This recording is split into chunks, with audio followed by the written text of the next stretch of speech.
All right, I'd like to provide an update to what I previously discussed last time at 7. So tragically, 2 of our life-threatening victims have passed away. We still have the same amount of 7 total gunshot wound victims. The 4 of them that are non-life threatening are a 14-year-old male, a 32-year-old male, a 55-year-old male, and a 58-year-old male. The 1 remaining life-threatening victim is 31 years old. I also mentioned last time that we had 1 person who was struck by a car. That individual is 9 years old. She was treated at the scene and then released and subsequently went to a local hospital where she continues to have non-life-threatening wounds. I also mentioned last time that we had 2 subjects in custody. I'd like to clarify that at this point. One of the subjects was detained, is armed with a firearm, but we believe, based upon our investigation at this time, that he is uninvolved in the shooting itself. We have another individual who is in custody who is 19 years old, who we believe was involved in the shooting. At this point, in consultation with the Richmond Commonwealth's Attorney's Office, we plan on seeking charges for second-degree murder ×2 for that individual, with more potential charges to follow. At this time, I'd like to just express my concerns and sympathy for those who have lost their lives today and those whose lives were forever changed by the events today. I'd also like to thank the partners that rushed to this scene. The Richmond police officers, the VCU police security and police officers, Capitol Police, Virginia State Police, even Henrico, and certainly our state and federal partners. Virginia State Police, as I mentioned, but certainly ATF, FBI are all assisting in the complicated case that this is right now at this point. So we anticipate having a further update tomorrow. The mayor's office will be providing you all with updates on when that press conference will take place. I can answer a few questions here. I'm not going to be able to give a lot more detail than I've already provided, but I can answer a few. Chief, could you talk?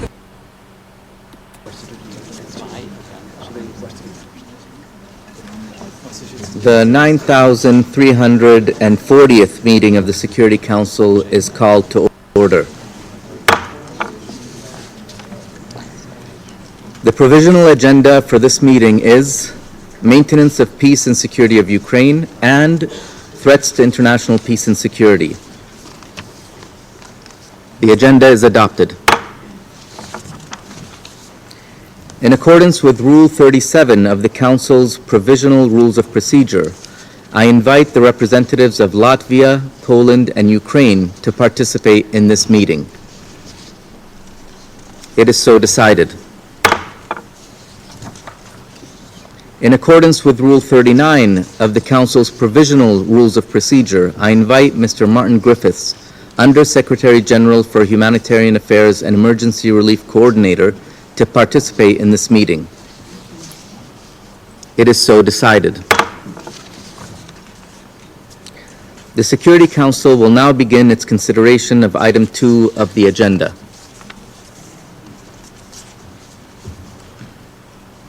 I now give the floor to Mr. Martin Griffiths.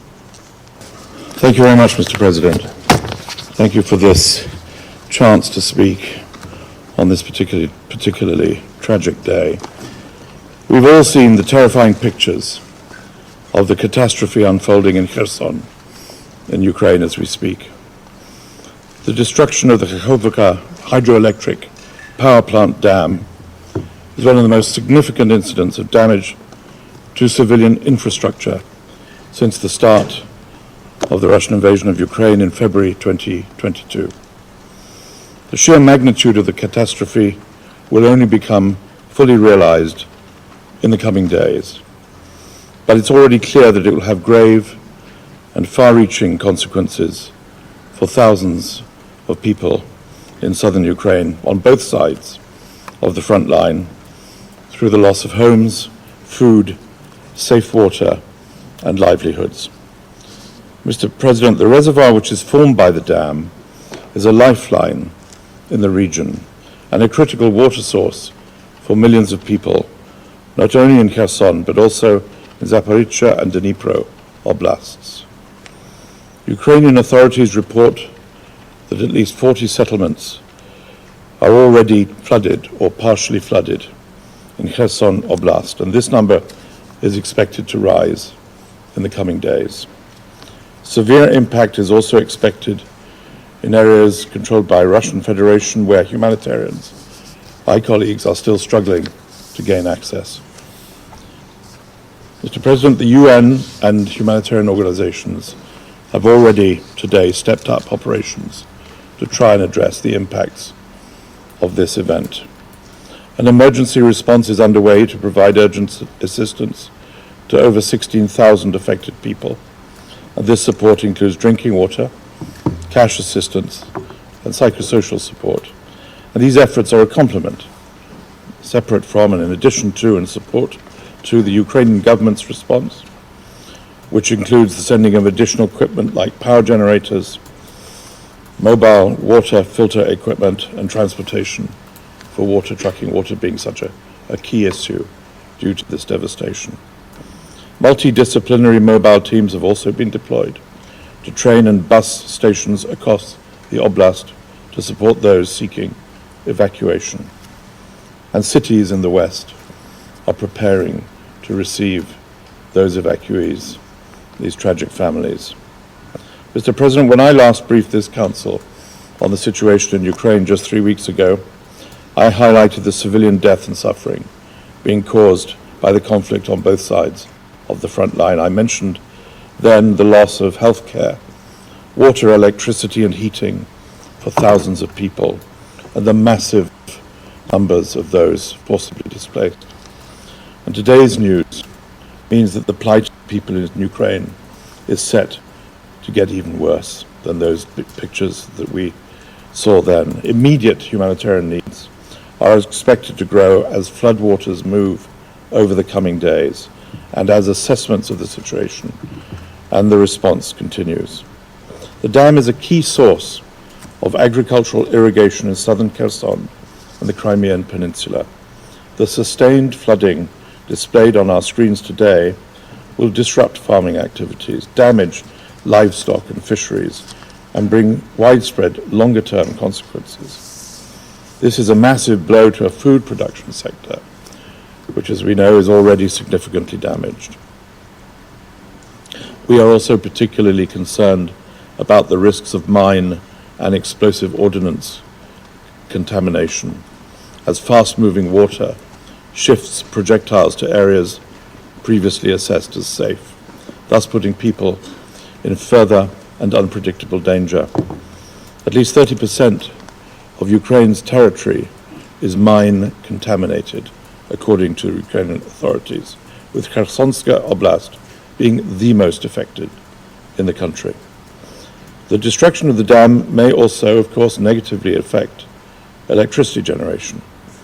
Additionally, any uncontrolled decrease in the water level of the reservoir may negatively affect the safety of the Zaporizhzhia nuclear power plant downstream. Our colleagues at the IAEA are closely monitoring the situation, and as of this time, no immediate threat has been reported. The United Nations has no access to independent information on the circumstances that led to the destruction in the hydroelectric power plant and dam. Yet, international humanitarian law is very clear. Installations containing dangerous forces such as dams must receive special protection precisely because their destruction can cause severe loss for the civilian population. Constant care must be taken thus to spare civilians and civilian infrastructure throughout all types of military operations. The damage caused by the dam's destruction means that life will become intolerably harder for those already suffering from the conflict. And the consequences of not being able to deliver assistance to the millions of people affected by the flooding in these areas are potentially catastrophic and as yet unmeasured. We stand ready to do everything we can to ensure we reach all those who've been affected and need assistance, but this won't be easy nor straightforward. We're really concerned about people in affected areas that we are currently unable to reach. And we're operationally ready at any time to move with interagency convoys and aid personnel into Russian-controlled areas as well, those affected by these events of the day. Mr. President, the people of Ukraine have shown extraordinary resilience. Our urgent humanitarian task is to continue to help them to survive, and then to be safe, and then to get a future. And we will do so in our terms, the best of our ability, and we stand ready, of course, to keep the Council abreast of any developments. Thank you very much. I thank Mr. Griffiths for his briefing. I now give the floor to council members who wish to make statements. I give the floor to the representative of the Russian Federation. Mr. President, on the night of June 6th, the Kyiv regime committed an unthinkable crime, exploding the dam of the Kakhovka hydroelectric power plant, resulting in an uncontrolled discharge of water downstream on the Dnieper River. Settlements have been flooded, thousands of people are in need of evacuation, and that evacuation has already begun.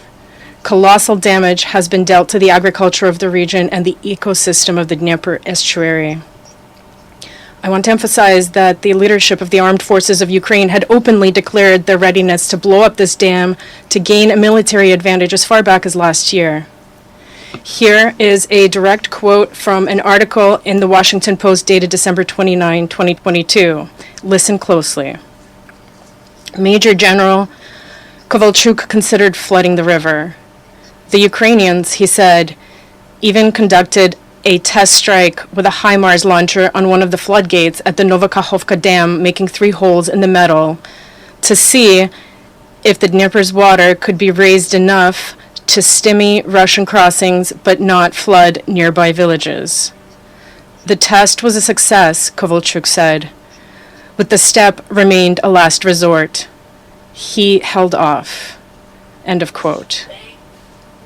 We have warned the international community and UN leadership about this threat. At the end of October 2022, we circulated, as an official document of the UN Security Council, a note from the permanent mission on the Kyiv regime's plans to destroy the Kakhovka HPP. We regret that our calls to the Secretary General to do everything possible to prevent this horrifying crime were not duly heeded.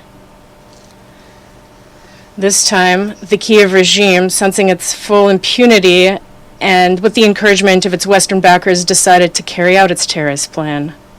Convincing anyone that the Ukrainian conflict was allegedly the result of unprovoked Russian aggression is becoming increasingly difficult. Today, only the United States and their closest allies still try to deny that Ukraine's Western patrons have long and purposefully been preparing Ukraine for war with Russia after the anti-constitutional Maidan coup, blasphemously ignoring the 9-year war of the Maidan authorities with their Russian-speaking population in the east and southeast of the country, a war that claimed thousands of civilian lives, and ending which was the primary purpose of Russia's special military operation in Ukraine. We are already seeing a coordinated information, or rather disinformation campaign. We are hearing statements coming from the West and, of course, from Kyiv, and we will certainly hear the same thing today in this chamber, that it was Russia who blew up the Kakhovka Dam. These statements are in the spirit of the same flawed logic that claims Russia sold itself at the Zaporizhzhia nuclear power plant or blew up the Nord Stream. Such quote-unquote conclusions reek of schizophrenia and perhaps not even the latent variety. The deliberate sabotage undertaken by Kyiv against a critical infrastructure facility is extremely dangerous and can essentially be classified as a war crime or an act of terrorism. Attacks on objects containing dangerous forces are expressly prohibited by international humanitarian law, with dams specifically mentioned in Article 56 of the first additional protocol to the Geneva Conventions of 1977. The sabotage carried out by Kyiv has 2 obvious objectives. The first is to attract maximum attention in order to create favorable opportunities for regrouping its units in order to continue the widely publicized counteroffensive, which is clearly bogged down in failing to achieve the objectives set by Kyiv. According to our Ministry of Defense, Kyiv has begun building defensive positions on the right bank of the Dnieper River, which indicates the intention of Ukrainian forces to go on the defensive. The second goal of today's attack is to inflict maximum humanitarian damage on the populations of vast territories, which inevitably result from the destruction of a major water and energy infrastructure facility. At present, the authorities of the Kherson region of the Russian Federation are evacuating the population from flood-prone areas. The HPP dam explosion has already led to an environmental catastrophe. Dozens of settlements downstream of the Dnieper River are flooding. The Kakhovka reservoir and the North Crimean Canal, which supplies water to the Crimean Peninsula, are seeing falling levels of water. In other words, Kyiv has once again set out to take revenge on Crimeans for their choice in favor of Russia and leave the population of Crimea without water. We also do not rule out an implicit attempt at a provocation involving the Zaporizhzhia nuclear power plant.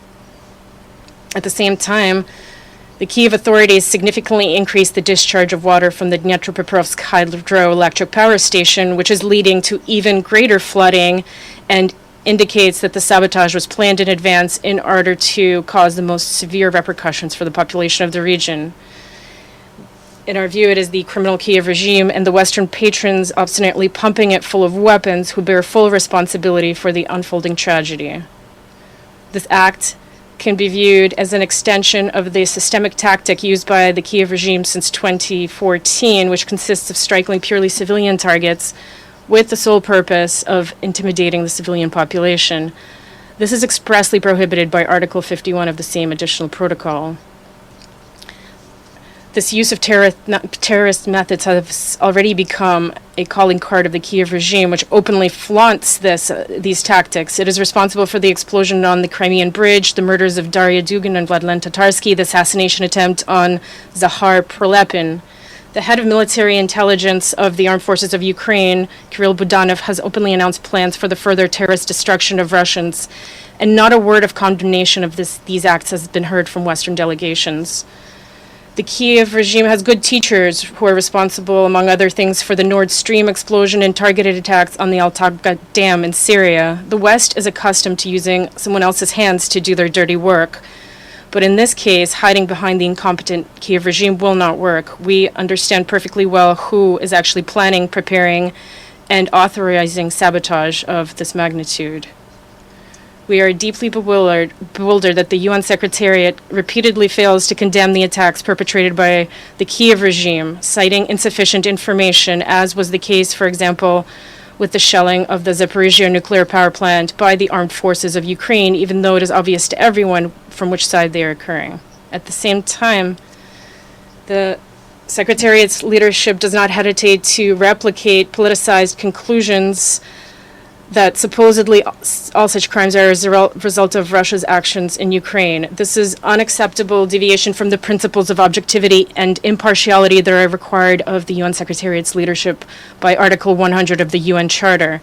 We call on the Secretary General to finally provide an objective assessment of the terrorist acts carried out by the Kyiv regime and condemn them. We insist on fully establishing all the circumstances of the barbaric attacks on the Kakhovka power plant. We cannot allow a repetition of the tragedy in Bucha or the Nord Stream explosion. Thank you. I thank the representative of the Russian Federation for their statement, and I now give the floor to the representative of Albania. Thank you, Mr. President. Let me also thank USG Griffiths for his briefing. Here we are, once more, with dreadful news coming from Ukraine. A huge hydropower electric dam in the temporary Russian-controlled part of southern Ukraine was blown up, unleashing a significant amount of water now flowing free through the dam and the hydroelectric power plant. You don't need to be a scientist to anticipate the huge consequences. The calculation of the damage or destruction of civilian property will need time, and experts warn already that it will definitely have extensive long-term ecological and environmental negative consequences, not only for Ukraine, but also for neighboring countries and regions. And USG Griffiths already gave us an initial grim picture of that. Not to mention also that as a result, the cooling procedures of the Zaporizhzhia nuclear power plant may be seriously affected. Colleagues, Ukraine has directly accused Russia for the destruction. We just heard Russia claiming the opposite. As the SG stated earlier this morning, the UN has not been able to independently verify the facts, but has clearly established that this is yet another catastrophic consequence of the Russian aggression in Ukraine. As we all know, there are two parallel wars going on. Russia's war of choice, that is killing civilians, committing crimes and destroying the entire country, and the propaganda war it's waging, trying to fool the world through a totally biased and intentionally distorted narrative despite a serious recurrent issue of credibility. Let's look closer to it. How many times have we heard in January and February last year that Russia had no intention to attack Ukraine until it shamelessly did? How many times have we heard, including in this room, that everything happening since February 2022 is solely and entirely the fault of Ukraine, which we know it isn't? How many times have we heard that the despicable crimes committed in Bucha were staged? The UN Commission of Inquiry and other credible reports have concluded otherwise. Didn't we hear endlessly that Russia never attacked civilians, except for the 20,000 Ukrainians killed or wounded and those millions uprooted for their homes? Didn't they say that Russia never forcefully deported children to give them for adoption in Russia? The ICC and OSCE Moscow mechanism have proved otherwise and reached different conclusions. The world witnessed in disbelief a room full of people laughing in New Delhi when Russian foreign minister claimed that Russia is defending itself from a war launched by Ukraine. 143 countries of the UN just don't buy it. The world scientific community is still waiting for proof on the biolaboratories producing combat birds and armed mosquitoes and for the spread of pathogens using migratory birds and bats. They are nowhere to be seen. Everyone remembers the high alerts issued on the non-existent Ukrainian dirty bombs, and so on. Therefore, the simple question we have is, why would then the destruction of the dam be otherwise when we have witnessed day and night that Russia has not spared anything to inflict as much as possible damage to the civilian and critical infrastructure in Ukraine? Didn't they do everything to destroy power installations last winter to leave entire cities without electricity and heating, with a deliberate intention to force to submission or freeze to death civilians, families, women and children, girls, the elderly, the disabled, everyone actually? What to say about the 2,600 schools and more than 1,250 health facilities destroyed or damaged already? Colleagues, this is not who speaks first. This is not who speaks louder. This is about truth, rules, laws, and accountability. And the international law is clear. Deliberate attacks on critical civilian infrastructure amount to war crimes. The perpetrators, directly or indirectly involved in such acts, must be held accountable. Whoever thinks that such acts, like others before it, despite their dire consequences, will affect the spirit of Ukrainians and deter them from fighting to defend and liberate their country should think twice. Because in all this, Ukraine is right and Russia is wrong. This is why the international community will continue to help Ukraine and its people to defend themselves, their freedom and their dignity. There is only one way to put an end to the consequences of this war, and that means the complete withdrawal of all Russian forces from the internationally recognized border of Ukraine and engaging in sincere talks in finding solutions through diplomacy. Anything else would be perpetuating what we have seen so far, madness. I thank you. I thank the representative of Albania for their statement. I give the floor to the representative of the United States. Thank you, Mr. President. And Undersecretary General Griffiths, thank you for your briefing. Today we have seen yet another tragic outcome of Russia's unprovoked, full-scale invasion of Ukraine. It is deeply alarming and concerning. The Kakhovka Dam, a crucial hydroelectric plant on the Dnipro River, was destroyed. Its destruction has caused devastating floods and impacted the lives and livelihoods of tens of thousands of Ukrainian civilians along the river. We are in close touch with Ukrainian authorities on providing assistance to the many civilians displaced and forced to flee their homes for safety. And we will continue to work with humanitarian partners on the ground to provide assistance. We regret the the Council must meet on an urgent basis to discuss the destruction of the dam, which is yet another casualty in Russia's brutal, full-scale invasion of Ukraine. I want to make absolutely clear, it was Russia that started this war. It was Russia that occupied this area of Ukraine. And it was Russian forces that took over the dam illegally last year and have been occupying ever since. To be clear, deliberate attacks on civilian objects are prohibited by the law of war. As a party to Additional Protocol 1 to the Geneva Conventions, Russia has an obligation not to attack works or installations containing, quote, dangerous forces, including dams, unquote, if such an attack may cause the release of dangerous forces and severe losses among the civilian population.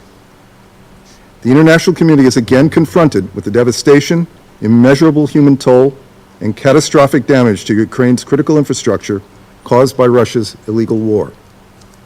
The dam's destruction risks massive ecological devastation, as Ukraine's already badly damaged critical infrastructure must once again absorb a devastating blow.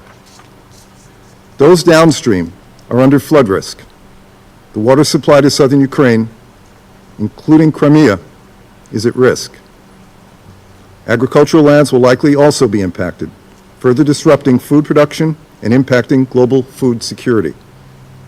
The dam's destruction undermines the stability of Ukraine's power supply and could create additional challenges to maintaining safety in and around the Zaporizhzhia nuclear power plant. Although we understand the dam's destruction poses no immediate risk to the nuclear safety of the plant in the short term, we reiterate the IAEA Director General's call. Zaporizhzhia nuclear power plant's cooling pond, which draws water from the dam's reservoir, must maintain its integrity and access to water, which is essential for cooling the reactors and their spent fuel. We call on Russia to reconnect the sensors that automatically report data to Ukraine's civilian regulators and to allow the IAEA to ensure the international community has reliable information on any radioactivity around the plant. While investigations are underway, I will say again, the latest humanitarian, agricultural, energy, and environmental crisis would not even exist had Russia not launched its brutal war against Ukraine. Russia's full-scale invasion continues to put innocent lives at risk and decimates the infrastructure, livelihoods, and safety of the Ukrainian people. The United States will continue to work with the international community to hold Russia to account for its aggression. We will continue to support Ukraine to defend itself in the face of the Kremlin's brutality. The way forward is clear. Russia must withdraw its troops from Ukraine's internationally recognized borders. It must end this war, and it must end the untold human suffering it has wrought. Thank you, Mr. President. I thank the representative of the United States for their statement. I give the floor to the representative of the United Kingdom. Thank you, President. And I'm grateful to Undersecretary General Griffiths for his briefing. President, the destruction of the Nova Kakhovka Dam is truly an abhorrent act. The United Kingdom stands in solidarity with Ukraine and the thousands of Ukrainians who are tonight evacuating their homes or facing terrible damage to their livelihoods or water supply. We stand ready to support Ukraine and all those affected by this catastrophe. And we are already working with humanitarian partners on the ground to supply aid. The UK has helped support them to pre-position supplies in case of an emergency like this. As we've heard, this act has put thousands of civilians in danger and is causing severe environmental damage to the surrounding area. Flooding threatens to contaminate water supplies and vital natural habitats. Vast swathes of agricultural land and electricity supplies are also at risk. And this in turn threatens food production and the international food trade. President, this is the latest of many tragic consequences of President Putin's war, which will bring further terrible suffering to the people of Ukraine. We have seen Russia indiscriminately attack civilians and critical civilian infrastructure time and time again in this war. If Russia proves to be responsible, it would be a new low in its conduct of this brutal war. We will continue to carefully assess the evidence in the coming days, but let me repeat what we've said throughout. Now is the time for President Putin to withdraw all his forces from Ukraine's sovereign territory and bring his war of aggression to an end. Thank you. I thank the representative of the United Kingdom for their statement, and I give the floor to the representative of Ecuador. Gracias. Thank you, Mr. President. I am also grateful for the urgent convening of this meeting, and I'm grateful for the briefing provided by Under Secretary General for Humanitarian Affairs and Emergency Relief Coordinator, Mr. Martin Griffiths. We condemn in the very strongest terms the destruction of the Nova Kakhovka Dam in the Ukrainian region of Kherson. According to the International Committee of the Red Cross, this act is one of the most significant acts of damage committed against critical infrastructure in Ukraine since the beginning of Russia's military aggression in February of 2022. The impact of this destruction is alarming, given its environmental, economic and humanitarian consequences, large-scale evacuations, the devastation wrought, the loss of homes, and the impact on vital health services are to be deplored. We are also concerned about how long the impact of this devastation will last on people and their livelihoods. We also deplore the fact that this act has occurred when only 2 weeks ago we held in this council the meeting on the protection of civilians in the context of the 5th anniversary of Resolution 2417, with more than 700 critical infrastructure facilities damaged or destroyed by the war. Life and access to basic services continue to grow ever more precarious. That is having a particularly severe impact on women, girls and boys.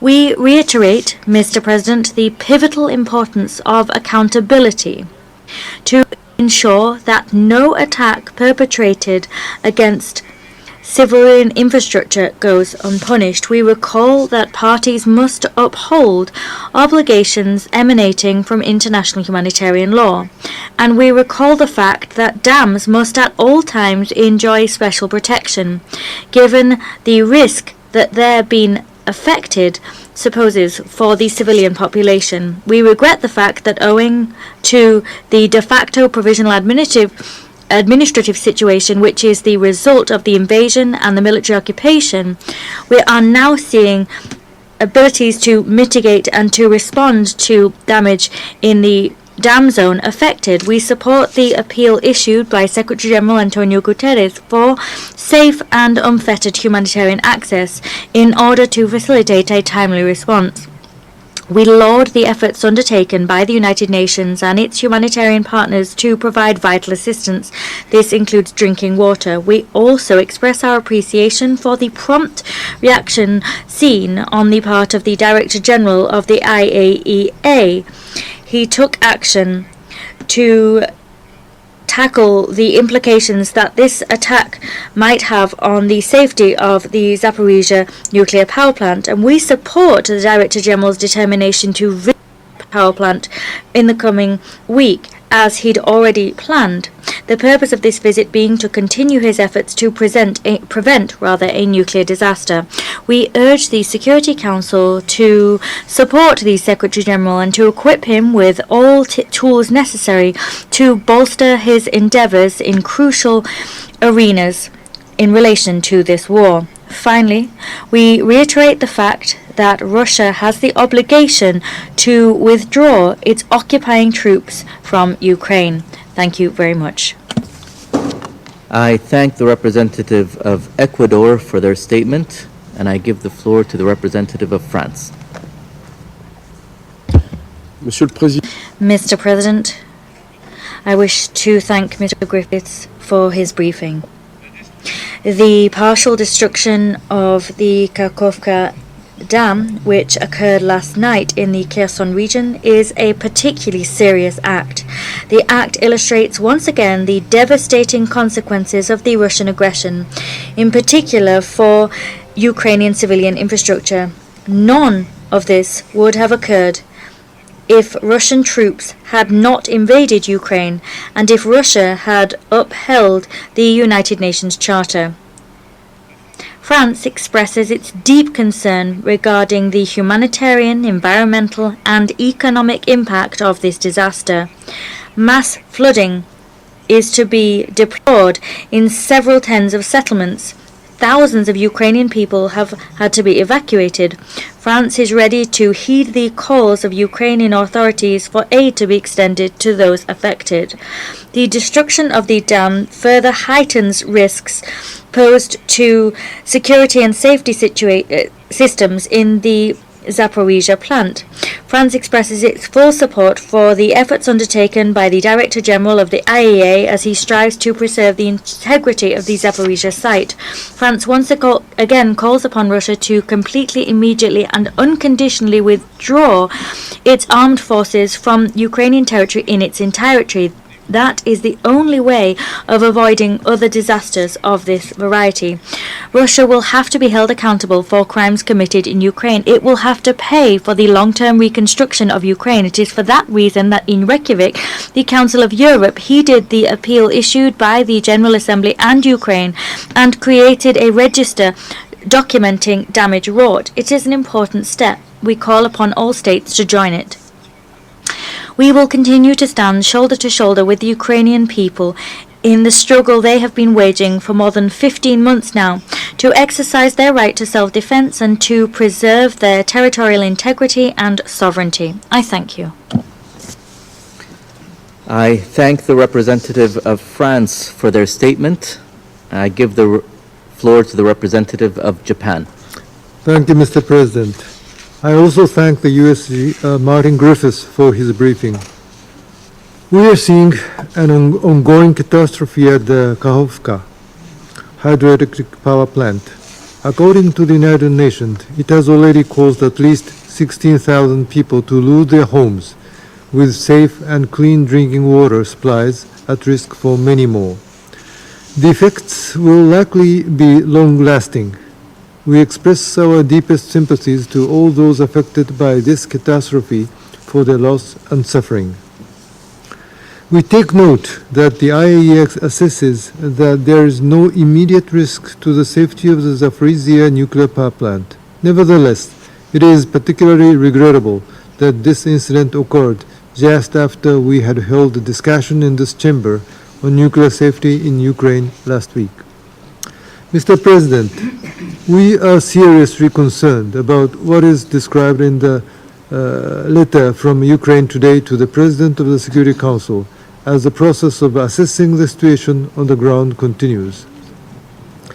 What is clear is that this would not have happened if Russia had not launched its aggression against Ukraine in the first place. We echo the statement of the UN Secretary General today that this is another devastating consequence of the Russian aggression against Ukraine. We once again urge Russia to stop its ongoing aggression and immediately, completely, and unconditionally withdraw its troops and military equipment from the entire internationally recognized territory of Ukraine.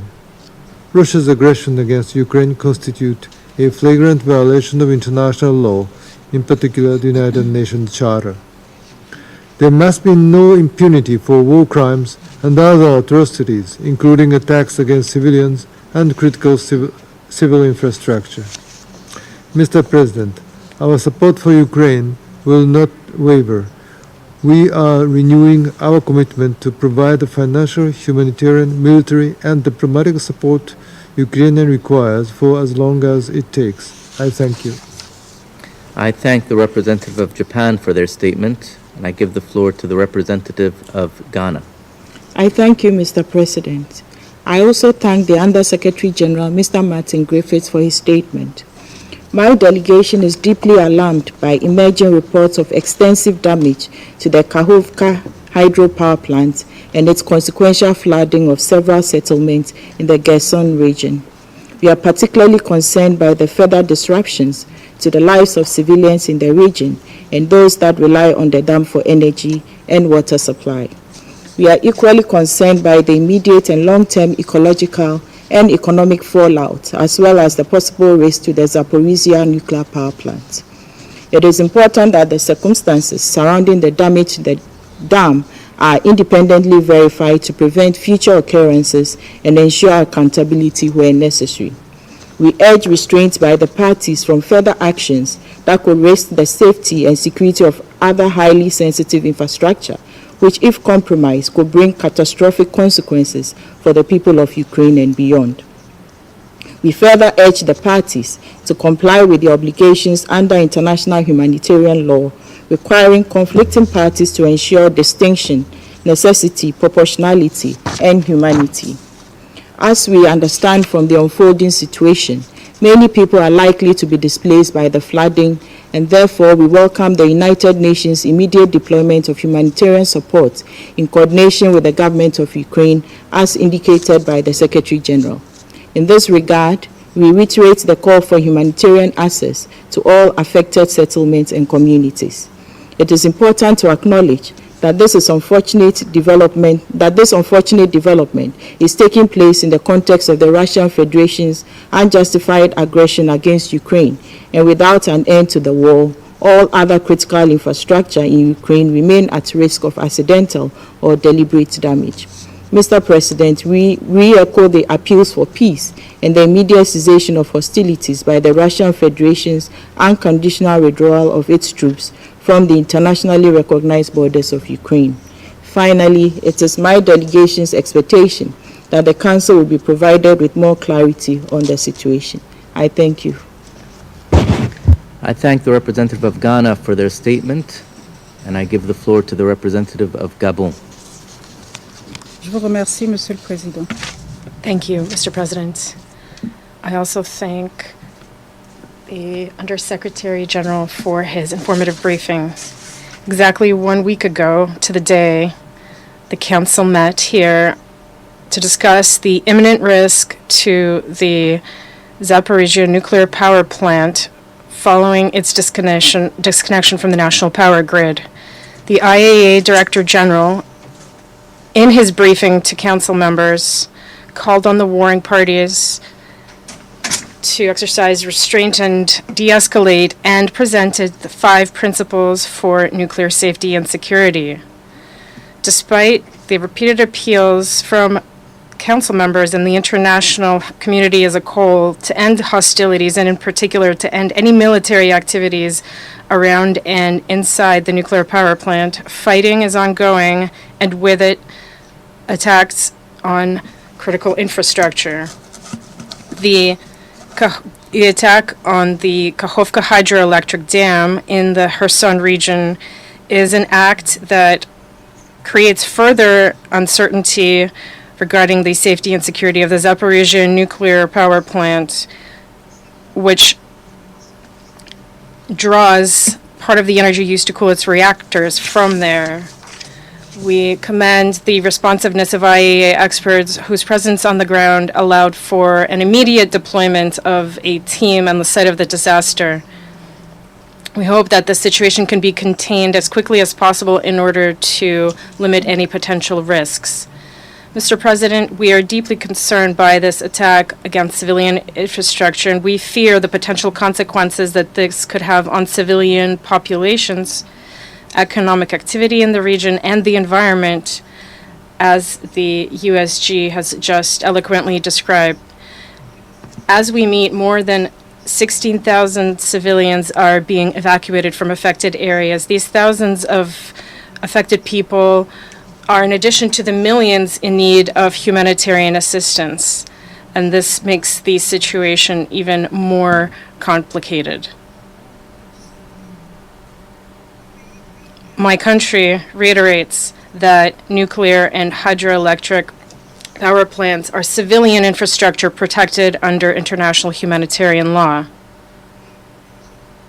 The warring parties must comply with the principles governing this and abstain from any attacks on critical infrastructure. We reiterate our support to the IAEA and recognize its leading role in the maintenance of the safety and security of nuclear facilities, and we call on the parties to fully cooperate with the IAEA.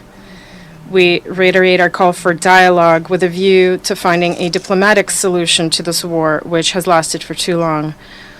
We continue to encourage initiatives that seek to bring the parties back to the negotiating table in order to achieve peace and peaceful coexistence. Thank you. The representative of Gabon for their statement, and I give the floor to the representative of Brazil. Thank you, Mr. President. I thank USG Martin Griffiths for his briefing. Brazil extends its solidarity to the people affected by the collapse of the dam at the Kakhovka hydroelectric power plant. In view of the seriousness of the incident and its potential consequences, we consider evacuation efforts in the areas downstream of the Dnieper River to be a priority and urge the parties to the conflict in Ukraine to facilitate access for rescue teams and humanitarian workers. We express our concern about the risks that the incident poses to the safety of the Zaporizhzhia nuclear power plant. Even though the IAEA considers that there is no immediate danger, the possibility that the rupture of the dam affects the supply of water for cooling reactors and nuclear waste is a reminder of how close we may be to a nuclear catastrophe. We encourage parties to refrain from actions that could lead to this scenario and to increase their engagement with the IAEA to ensure the safety of nuclear facilities. We also regret the environmental damage to the lower Dnieper and the surrounding area. The recovery of the affected region may require years of efforts. We consider it essential to investigate the incident and hold those involved accountable. More important, however, is to bear in mind that the rupture of the dam would not have occurred if Russia and Ukraine were at peace. Prolonged hostilities are likely to lead to further tragedies in the future. We echo the Secretary General's call for an end to violence, a just peace, and respect for international humanitarian law. Mr. President, in recent weeks, several member states have approached the parties in attempts to engage them in the pursuit of a peaceful solution to the conflict. We hope that these initiatives will result in the resumption of dialogue and the cessation of hostilities, so that reconstruction can finally begin. This is the wish of the vast majority of members of this organization. It is also in line with our obligation under the UN Charter and the needs of the civilian population of Ukraine. And I thank you. I thank the representative of Brazil for their statement, and I give the floor to the representative of Switzerland. I thank you, Mr. President. I wish to thank Under-Secretary General Mr. Martin Griffiths for his briefing. Switzerland is gravely alarmed by the destruction of the Nova Kakhovka Dam. The developments in recent hours further increase the burden of a population suffering from Russia's military aggression against Ukraine. The extent of the damage is still difficult to determine. However, it is already certain that we are facing, in the words of the Secretary General, a humanitarian, economic and environmental catastrophe. It deserves our full attention. The images reaching us from the city of Kherson and other towns and villages along the Dnieper River are frightening. At this very moment, large-scale evacuations are underway on both sides of the front line. Thousands of people are likely to be affected. In addition to the devastating short-term consequences in southern Ukraine, we must be prepared for serious long-term consequences. Switzerland is concerned by the risks that mass flooding could pose to the environment, as well as to energy and food security, including to water supply. This event is a sad example of the links between water and the protection of civilians, a link which this Council has addressed in the past. Finally, the cooling system at the Zaporizhzhia nuclear power plant could be affected. We continue to closely monitor the International Atomic Energy Agency's assessments of this matter. In this crisis situation, the priority must be to protect the civilian population. We express our full support for the prompt reaction of the United Nations and humanitarian partners who, in coordination with the Ukrainian government, are doing their utmost to provide essential aid, and in particular to guarantee the supply of drinking water. Switzerland calls for rapid and unfettered access for humanitarian aid to be guaranteed throughout Ukrainian territory. Given the urgency and gravity of the situation, we repeat that attacks on civilian infrastructure are unacceptable. They must immediately stop. Whether the Nova Kakhovka Dam is considered to be a civilian facility or a military objective, it is protected under the rules of international humanitarian law. Violations of these rules cannot be tolerated. Those responsible must be identified and held to account. We also reiterate our call for full respect for international law, including the UN Charter. Moreover, we call upon Russia to immediately de-escalate the situation and to withdraw its troops from Ukrainian territory without delay. Failure to respect international law in general and international humanitarian law and human rights in particular undermines the very foundations of international security and the security of us all. We must never forget that. I thank you. I thank the representative of Switzerland for their statement. I give the floor to the representative of Malta. Thank you, President, and I also thank USG Griffiths for his sobering briefing. Malta is seriously concerned about the latest developments and strongly condemns the attack on the Kakhovka hydroelectric power plant dam. This is another attack against Ukrainian civilian critical infrastructure, and yet another flagrant violation of international law and international humanitarian law. The resulting flooding from the destruction of the dam has caused catastrophic damage. It has put at risk the lives of civilians, further aggravating the humanitarian situation in the country. As we have heard earlier today by USG Griffiths, reaching those in need of assistance will not be easy or straightforward. Thousands of people are at risk. People living in low-lying parts of the city of Kherson, less than 50 miles downstream, have been warned to evacuate as quickly as possible and seek shelter on high ground. 8 villages have been completely flooded, with more expected to flood as we speak.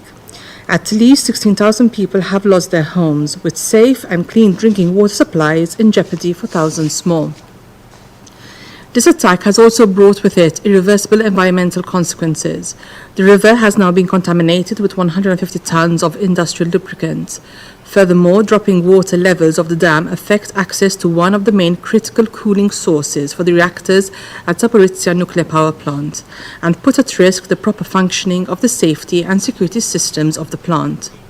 This violates in every possible way the 5 principles for ensuring nuclear security and the safety of the IAEA. President, we emphasize that civilians and civilian infrastructure are not a target and must not be a target. Intentionally targeting them constitutes a war crime. Malta stresses its determination to make sure that the perpetrators of such crimes are held accountable in line with international law. Accountability must be our priority, and perpetrators must know that justice will ultimately prevail. In the meantime, Malta will continue to support all efforts to address the consequences of Russia's aggression. We once again urge Russia to immediately cease all hostilities and unconditionally, completely, and immediately withdraw all its forces and military equipment from the entire territory of Ukraine within its internationally recognized borders. We continue to express our equivocal support to Ukraine's sovereignty and territorial integrity and deplore any behavior that seeks to escalate the conflict further. I thank you.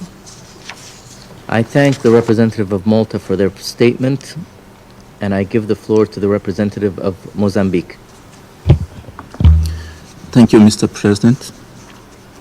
I thank the presidency for promptly convening this briefing to the Council at the request of both Russian Federation and Ukraine.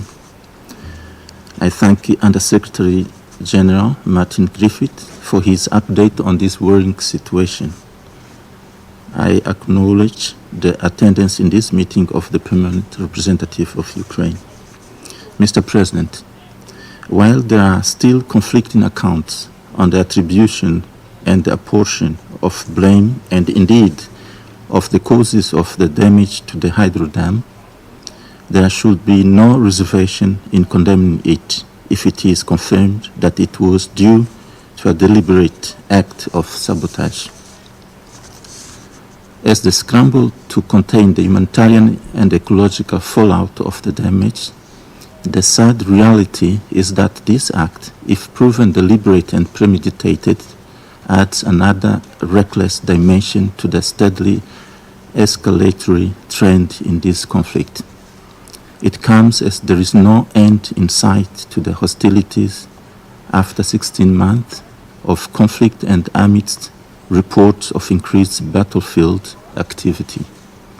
Mozambique warns of the global repercussion of the looming environmental disaster, particularly to populations and ecosystems in the immediate vicinity of the incident, but also to an already strained global food and grain supply chain. Mr. President, the deliberate weaponization and targeting of civilian infrastructure in times of war is a violation of international humanitarian law, as repeatedly stated by various Council products and relevant international treaties, such as the Additional Protocol 1 of 1977 of the Geneva Conventions, which I quote, prohibits methods of warfare that are intended or may be expected to cause widespread, long-term, and severe damage to the natural environment, end of quote. Parties must know that they should be accountable for these acts. Mozambique recognized the importance of both parties, calling the Council's attention to the ongoing emergency. However, we remain steadfast in our appeals at them to resume direct negotiations aimed at finding a lasting solution consistent with the UN Charter.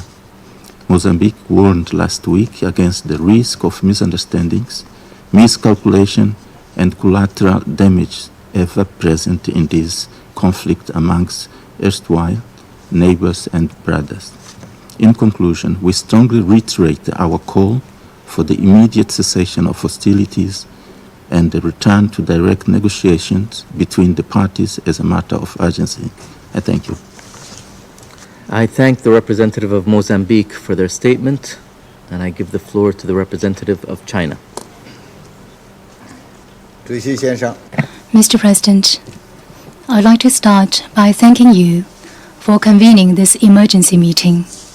I also thank USG Martin Griffiths for his briefing. The protection of civilians and critical civilian facilities in armed conflict is an important principle enshrined in international humanitarian law. We express our grave concern over the destruction of the dam at the Kakhovka hydroelectric power station. We are deeply concerned about the resulting humanitarian, economic, and ecological consequences. We call on all parties to the conflict to abide by the international humanitarian law and to do their utmost to protect civilians and civilian infrastructure. The collapse of the dam has caused major inundations. A great number of people are in urgent need of evacuation, and more than tens of thousands of people may face difficulties in accessing drinking water. We support the active efforts by the UN and the humanitarian agencies to assist to the best of their ability in the evacuation of the affected population, followed by further assistance. The Kakhovka reservoir is also a major source of cooling water for the Zaporizhia nuclear power plant. We note that the IAEA Director General has confirmed that the incident has not yet posed any safety risk to the Zaporizhia nuclear power plant. However, the water in the reservoir continues to recede, and it may not be possible to continue pumping water to the nuclear power plant in the future. China reiterates that in the event of a nuclear disaster, no one can stay immune. We call for maximum restraint, avoiding words and deeds that could escalate confrontation and lead to miscalculation, and maintaining the safety and security of the Zaporizhia nuclear power plant. Mr. President, China is concerned about the protractedness or even further escalation of the crisis in Ukraine. What has just happened reminds us once again that anything can happen in a conflict situation. As the flames of war rage on, it will only bring about greater suffering and more disasters, creating more risks that are grave and impossible to predict. The parties concerned should submit to good sense, exercise restraint, and resume peace talks as soon as possible. The international community should spare no effort with a greater sense of urgency to create favorable conditions for promoting dialogue and negotiations and restoring peace. No party, especially countries with important influence, should fuel the fire and escalate tensions, much less try to profit from expanded crises to advance their own strategic agenda.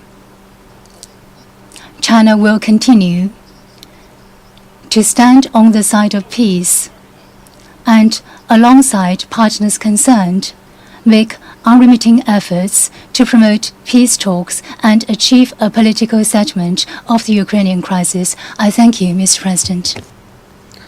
I thank the representative of China for their statement. I shall now make a statement in my capacity as the representative of the United Arab Emirates. I would like to thank Undersecretary General Griffiths for his valuable briefing today. The destruction of parts of the Kakhovka hydroelectric power plant and dam has led to large-scale flooding from the reservoir with wide-ranging and serious consequences. The Nova Kakhovka reservoir was so large locals referred to it as the Kakhovka Sea, and it provided water for drinking, industrial activities, and agriculture. The reservoir is also the source of the water required to cool the Zaporizhia nuclear power plant. The destruction of the dam has created an ecological, humanitarian, and nuclear safety risk. International humanitarian law could not be more clear about the need to protect dams in times of conflict.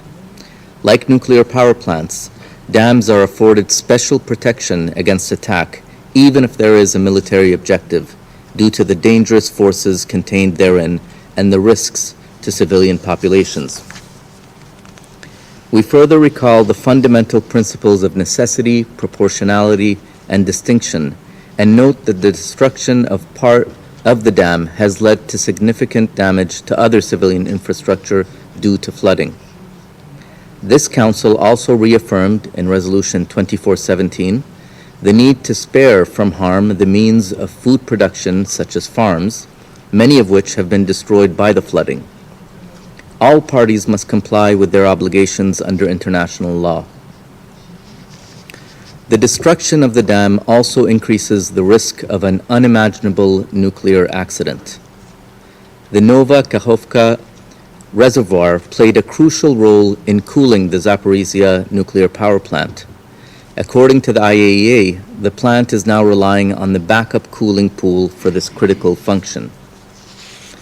Since the start of this war, the world has narrowly avoided nuclear disaster more than once. This act has only further increased the risks.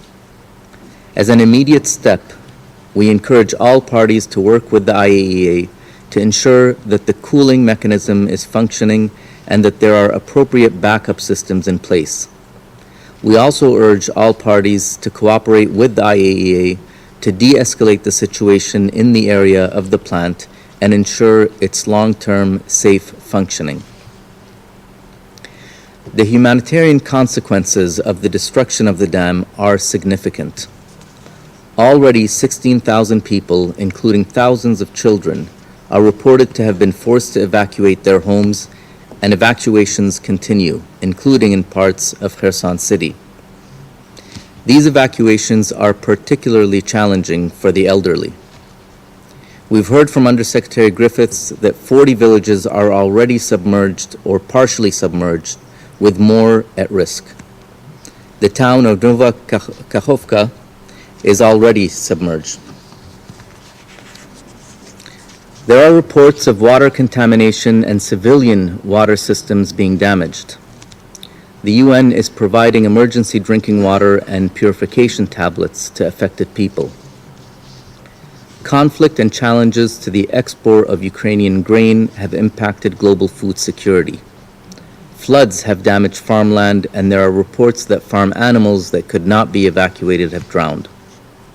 The damage to a productive farming region puts further strain on an already challenged global food system.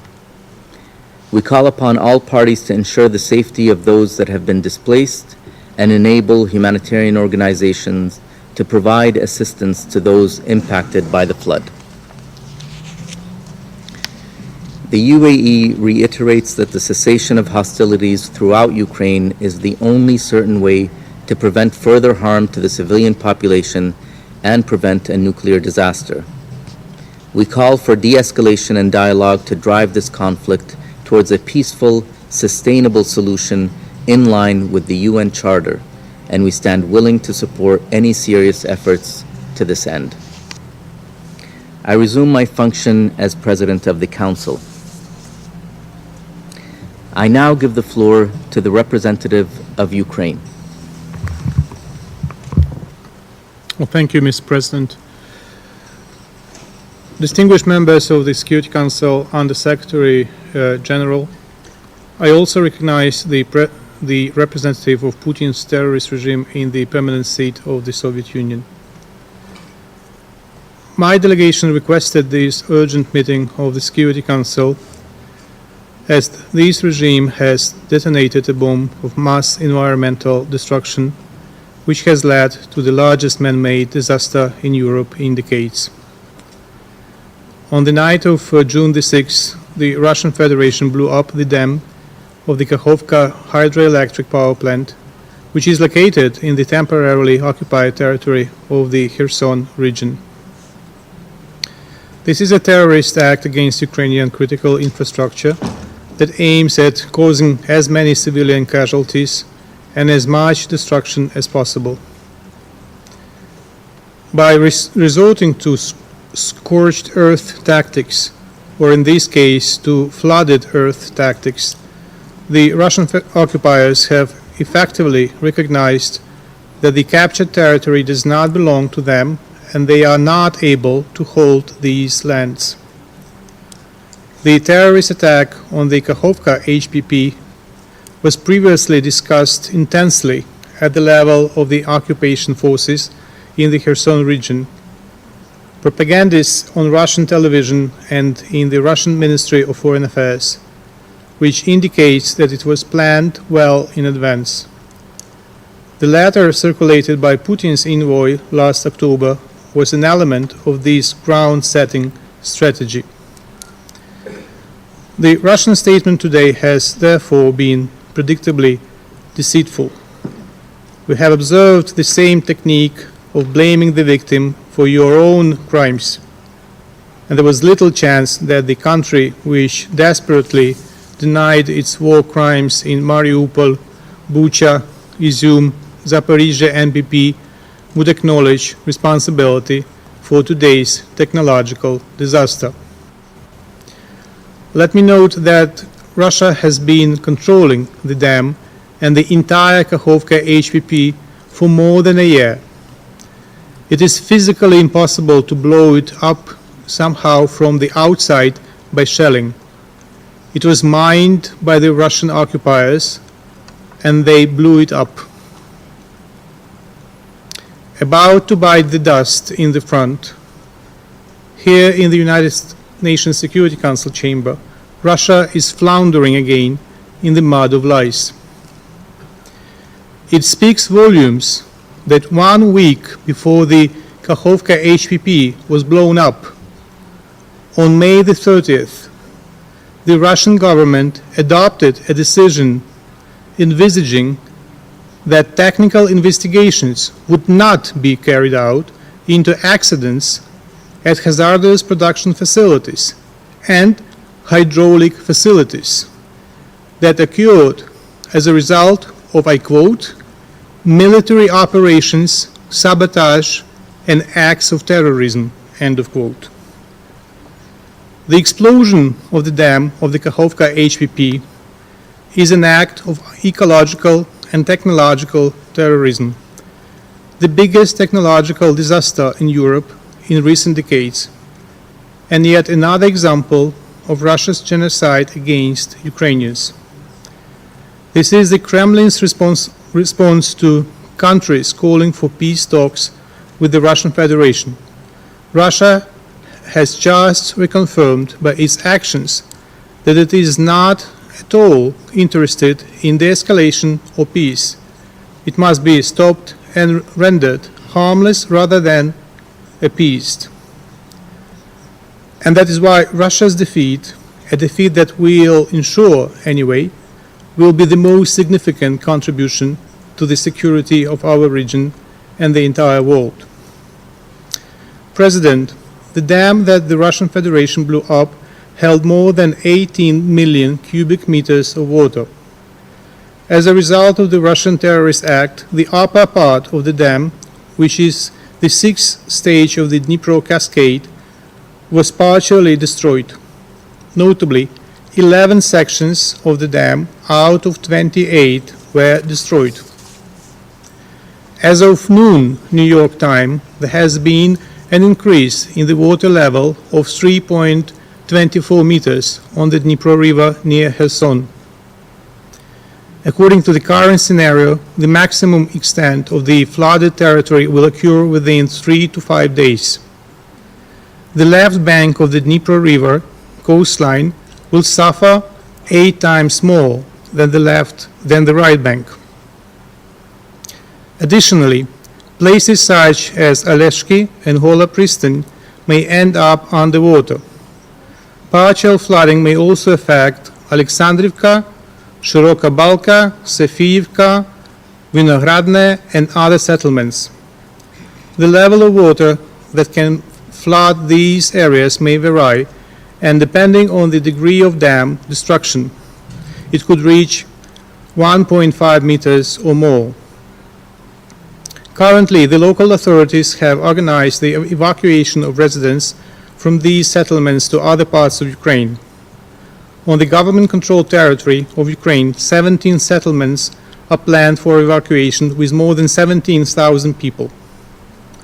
On the occupied territory of the left bank, 20 settlements are subject to evacuation with approximately 25,000 people. It is a matter of concern that the Russian occupiers do not organize the evacuation of civilians, although they withdrew their troops. We urge the United Nations, the International Committee of the Red Cross, and other international organizations to send humanitarian missions to the left bank of the Dnipro River to help local residents affected by the flooding. The Ukrainian authorities also ensure the provision of humanitarian assistance to the local population, mostly with drinking water, food, and other necessities. It is already clear that the destruction of the dam will deprive or severely worsen the water supply to Crimea, Kherson region, and significantly complicate the situation in Dnipropetrovsk and Zaporizhzhia regions. The reduction of the water level in the Kakhovka reservoir will lead to a decrease in its level in all water intakes in surrounding regions. In particular, the Kakhovka Canal, which supplies water to the occupied Berdyansk and most settlements in Zaporizhia region. Due to the decrease in the water level in the Kakhovka reservoir, there is also a danger of an incident at another critical infrastructure facility occupied by Russia, the Zaporizhia nuclear power plant. At the same time, as of now, there is no immediate threat to ZNPP. The situation is complex but under control. Distinguished colleagues, we call on the international community to resolutely condemn the Russian terrorist attack on the Kakhovka HPP. The technological crime of the Russian Federation confirms the high relevance of the peace formula of President of Ukraine, Volodymyr Zelensky. We call on international partners to join its implementation as soon as possible, in particular the points on countering ecocide, nuclear and energy security. Russia will have to compensate for all the consequences of this crime, for people, infrastructure and the environment. I thank you. I thank the representative of Ukraine for their statement. I now give the floor to the representative of Latvia. Thank you, Mr. President. I am speaking on behalf of the Baltic states, Estonia, Lithuania, and my own country, Latvia. We thank USG Martin Griffiths for his briefing. Just 2 weeks ago, we gathered here for the annual Security Council open debate on the protection of civilians. But sadly, today we are here to condemn in the strongest possible terms another deliberate attack on civilians and civilian infrastructure by the Russian Federation, namely the destruction of the Kakhovka Dam in the Kherson region of Ukraine. It is another piece of the chain of the war crimes committed by Russia. The Kakhovka Dam has been under the occupation of the Russian Federation since it started the unjustified and unprovoked aggression against Ukraine. Russia has a track record of violating international humanitarian law and committing countless war crimes, including attacks against civilians and critical civilian infrastructure. Such an irresponsible and barbaric act as the destruction of Kakhovka Dam has prompted the displacement of the thousands of civilians, creating another humanitarian crisis and an environmental disaster of proportions still to be fully revealed. We might be witnessing indeed an ecocide. As a direct consequence of Russia's attack today, at least 17,000 people have already lost their homes and will be many more to come. Safe and clean drinking water supplies are at risk for the whole region. Newly planted crops have been destroyed. It is the most vulnerable groups, including children, women, disabled persons, and elderly, who are suffering and will continue to suffer the most from the consequences of this illegal war. This is another war crime which cannot go unanswered. Attacks against civilians and critical civilian infrastructure must stop now. Mr. Chair, we are also concerned about the potential hazardous consequences to the energy security, food security, and nuclear safety, which may go beyond Ukraine's borders. To quote President of Ukraine Zelensky, Russia has detonated a bomb of mass environmental destruction. This act further complicates the already dire situation at the Zaporizhia nuclear power plant, which is illegally occupied by Russia with complete disregard for nuclear safety concerns expressed numerous times by the international community. The destruction of the dam has led to a significant reduction in the level of the reservoir used to supply cooling water to the Zaporizhia nuclear power plant. Russia must immediately return control to the Zaporizhia nuclear power plant to Ukraine, which would allow for effective crisis management efforts with full involvement of the IAEA. Against this backdrop, we commend the humanitarians who are providing the life-saving assistance to the people in need. It is crucial to maintain safe and secure humanitarian access. As it has been stated in the statement by the High Representative Joseph Borrell and the Commissioner for Crisis Management, Janusz Lenarčič, today, the EU is ready to provide immediate assistance to Ukrainian authorities and address any immediate needs, including food and drinking water. The Emergency Response Coordination Center of the European Commission is actively monitoring the situation and is in close contact with the State Emergency Service of Ukraine. Ukraine can request assistance under the EU Civil Protection Mechanism. Dams like the Dnipro Dam in Kakhovka are protected by the law of war and the Geneva Conventions. Destroying it is considered a grave violation of Article 56 of the Additional Protocol 1 and would amount to a war crime. The international community simply must not allow the Russian Federation to cause yet another disaster with catastrophic consequences. Russia must bear responsibility for the devastating consequences for thousands of innocent civilians and civilian infrastructure. We need to make every effort to ensure accountability. Launching the International Register of Damage caused by the aggression of the Russian Federation against Ukraine of the Council of Europe is a concrete step in this direction. Importantly, we need to prosecute Russia's leadership for the crime of aggression at the Special Tribunal for the crime of aggression. The sooner Russia realizes it has lost the war, the better. It is a choice that Russia can make. We call on Russia today to withdraw its troops from Ukraine and stop this criminal war now. I thank you, Mr. President. I thank the representative of Latvia for their statement. I give the floor to the representative of Poland. Mr. President, allow me to start by thanking you for convening this urgent meeting, as well as Undersecretary Martin Griffiths for his briefing. The issue at hand is of particular importance for Poland, a country that is an immediate neighbor of Ukraine. The consequences of the ongoing war, including humanitarian emergency and environmental disasters, affect also my country, as a witness of the sufferings of the Ukrainian people and hub of international humanitarian assistance. Poland strongly condemns the blowing up of the dam spanning at the Dnipro River in Kakhovka. It is yet another outrageous act of Russian barbarity in the Ukrainians' occupied territories, a grave violation of basic norms of humanitarian and environmental protection law, and an apparent war crime. This act poses a direct threat to the lives of civilians living along the Dnipro banks downstream from the dam and to the operation of the Zaporizhzhia nuclear power plant. It also brings the prospect of an environmental disaster with unprecedented consequences of the regional scale, which will reverberate across Europe. The attack intensifies material losses and will result in further forced displacement of the local population on a mass scale. It is a clear violation of all our efforts to highlight the importance of the climate and security nexus, nuclear safety, civilian protection in armed conflicts, including children and women, and the protection of the critical infrastructure. All these topics have been or are in the program of works of this Security Council in these months.